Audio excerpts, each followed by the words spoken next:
Assalamualaikum warahmatullahi wabarakatuh. Selamat pagi anak-anak. Bagaimana kabar kalian hari ini? Nah, bertemu lagi dengan saya Ibu Elok dalam mata pelajaran Ilmu Pengetahuan Sosial. Kemarin kita sudah mempelajari tentang letak dan luas benua Asia dan benua lainnya. Sekarang kita memasuki materi kondisi alam negara-negara di dunia. Kita simak selanjutnya. Ini bisa kita lihat ada negara Jepang. Pertama ada lokasi Jepang. Kalian bisa lihat sendiri, secara astronomis Jepang berada pada 30 derajat lintang utara sampai 47 derajat lintang utara dan 128 derajat bujur timur sampai 146 derajat bujur timur. Kemudian batas-batasnya di utara ada Laut Okhotsk, selatan ada Laut Cina Timur dan Laut Filipina, sebelah barat ada Korea Utara, Korea Selatan dan Rusia, kemudian di sebelah timur ada Samudra Pasifik.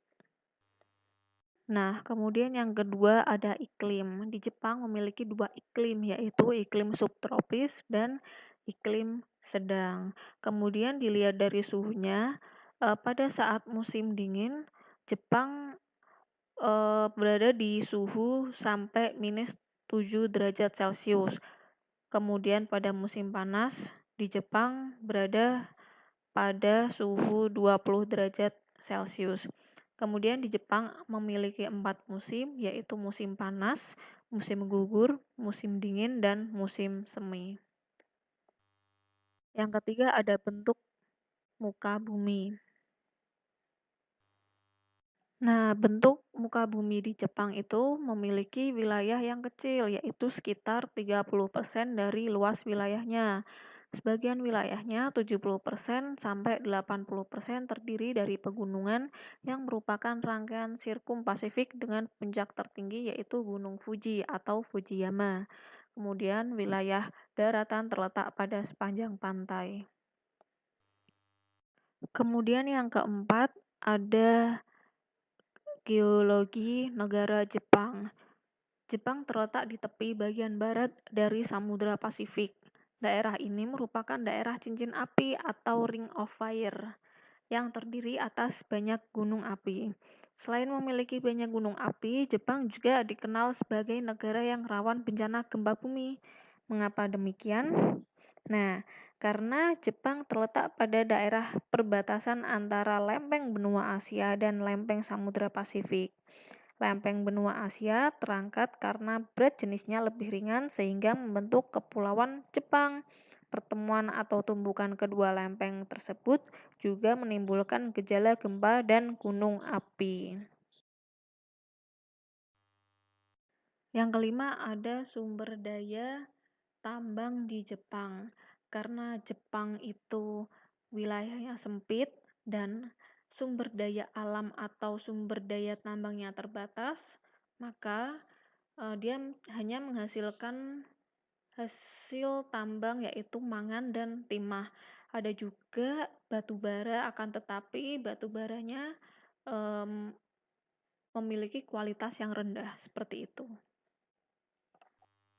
Ini ada flora dan faunanya di negara Jepang, yaitu ada burung Shima enaga dan panda merah. Jepang dan Ajisai. Nah, kemudian kita masuk ke kondisi penduduk.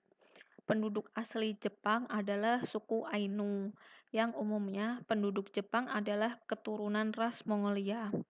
Jepang memiliki tingkat pertumbuhan penduduk yang rendah, hanya sekitar 0,01%.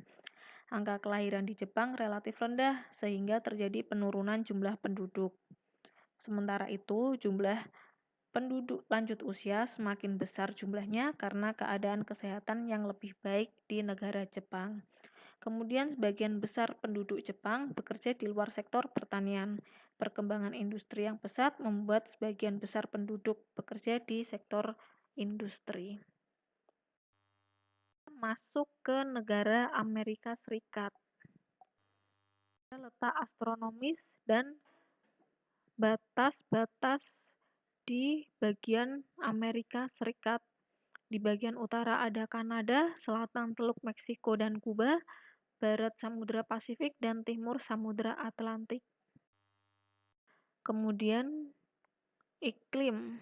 Di sana terdapat 5 iklim, yaitu iklim sedang, iklim subtropis, iklim laut tropis, iklim dingin, dan iklim stepa. Suhu dingin di sana dapat mencapai minus 30 derajat Celcius. Pada musim panas bisa mencapai 27 derajat Celcius dan pada bagian gurun bisa mencapai 43 derajat Celcius. Bentuk muka bumi negara Amerika Serikat. Nah, di sini ada penjelasan bentuk muka bumi negara Amerika Serikat. Saya hanya menambahkan, secara fisik, wilayah Amerika Serikat terdiri atas 2 rangkaian pegunungan, yaitu Pegunungan Rocky atau Rocky Mountain di bagian barat dan Pegunungan Appalachia di bagian timur. Pegunungan Rocky memiliki beberapa puncak yang umumnya tidak terlalu tinggi.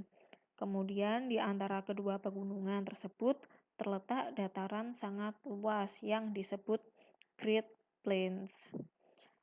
Sejumlah sungai mengalir melewati dataran tersebut dengan sungai terbesarnya adalah Sungai Mississippi.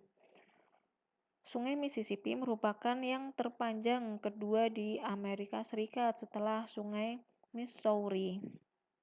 Kemudian, di bagian utara yang berbatasan dengan Kanada terdapat jumlah danau besar atau dikenal dengan Great Lakes. Danau besar tersebut adalah Danau Michigan, Danau Huron, Danau Superior, Danau Erie, dan Danau Ontario. Kemudian, letak geologi negara Amerika Serikat. Amerika Serikat merupakan negara yang kaya akan sumber daya geologi atau tambang. Beberapa kekayaan alam tersebut adalah batu bara, minyak bumi, dan tembaga. Kekayaan batu bara Amerika Serikat bahkan mencapai 1/5 atau 27% dari cadangan batu bara di dunia. Beberapa bahan tambang yang dihasilkan Amerika Serikat adalah uranium, bauksit, emas, perak, merkuri, nikel, potas, besi, dan gas alam. Amerika Serikat juga memiliki dataran yang sangat luas dan cukup subur. Dataran tersebut banyak ditanami tanaman sereal, terutama jagung, dan dijadikan daerah peternakan. Yang kelima ada sumber daya negara Amerika Serikat. Ini merupakan gambar emas dan perak dari berbagai jenis tambang di negara Amerika Serikat. Fauna di Amerika Serikat. Yang ada di gambar itu ada Bald Eagle sama Gazelle, Monolek, dan Pinus balfouriana. Nah, kemudian ada keadaan penduduk di negara Amerika Serikat. Penduduk aslinya adalah suku Indian dan menurut beberapa ahli berasal dari Eurasia yang bermigrasi. Amerika merupakan negara dengan jumlah penduduk terbanyak setelah Cina dan India. Kedatangan bangsa Eropa yang membuat suku Indian semakin terpinggirkan. Pada saat ini, rata-rata penduduk Amerika berkulit putih yang sebagian besar dari negara Inggris dan Irlandia. Tingkat pertumbuhan penduduk Amerika Serikat 0,6% per tahun. Sebagian besar tinggal di perkotaan. Etnik Amerika Serikat meliputi keturunan Eropa, orang Negro, dan sisanya orang Asia. Kemudian pendapatan per kapita penduduk Amerika pada tahun 2016 sekitar 57.000 US$ dan mata pencaharian utama penduduk Amerika Serikat adalah pada sektor jasa dan industri. Aku akan memberikan tugas yang kedua, yaitu gambarlah sebuah peta negara di dunia. Kalian menggambar sebuah peta dengan ibu kota sampai dengan keadaan penduduk. Ya. Selamat mengerjakan. Salam sehat dan semangat. Ibu akhiri, wassalamualaikum warahmatullahi wabarakatuh.